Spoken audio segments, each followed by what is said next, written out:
2008 Ahmedabad serial blast કેસમાં આજે ચુકાદો આવશે। ફાંસીની સજાની પુષ્ટિ માટે રાજ્ય સરકારે હાઈકોર્ટમાં કરેલી અરજીનો ચુકાદો આવશે। વર્ષ 2022માં સેશન્સ કોર્ટે આરોપીઓને ફાંસીની સજા આપી હતી।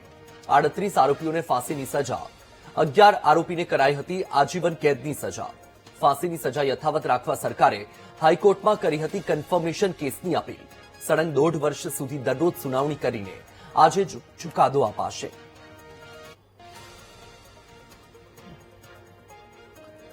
તો આપણે જણાવી દઈએ કે આજે મહત્વપૂર્ણ ચુકાદો આવશે। 2008 સિરિયલ બ્લાસ્ટ કેસની આજે સુનાવણી, આજે ચુકાદો આપવામાં આવશે। ફાંસીની સજાની પુષ્ટિ માટે રાજ્ય સરકારે હાઈકોર્ટમાં જે અરજી કરી હતી એ અરજીનો આજે ચુકાદો આવશે। આપણે જણાવી દઈએ કે વર્ષ 2022માં સેશન્સ કોર્ટે આરોપીઓને ફાંસીની સજા આપી હતી અને 38 આરોપીઓ કે જેને ફાંસીની સજા આપવામાં આવી હતી।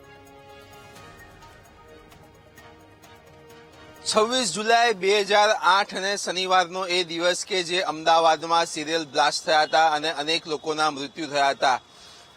લગભગ આજે કટ કરજો 26 જુલાઈ 2008 અને શનિવારનો એ દિવસ કે જે અમદાવાદ ક્યારેય ભૂલી શકવાનું નથી, કારણ કે અમદાવાદના અલગ અલગ વિસ્તારોમાં સિરિયલ બોમ્બ બ્લાસ્ટ થયા હતા। તેમાંનું એક જે સ્થળ છે તે અમદાવાદની સિવિલ હોસ્પિટલનું આ જે ઓપીડી વિભાગ છે ત્યાં પણ બોમ્બ બ્લાસ્ટ થયો હતો। લગભગ આ બોમ્બ બ્લાસ્ટની અંદર અમદાવાદ શહેરમાં 200થી વધુ લોકો ઇન્જર્ડ થયા હતા અને 56 લોકોના મૃત્યુ થયા હતા। વાત કરવામાં આવે તો Ahmedabad police ATS crime branch દ્વારા અનેક આરોપીઓની ધરપકડ કરવામાં આવી હતી, જેમાં કુલ 77 જેટલા લોકોની ધરપકડ કરવામાં આવી હતી।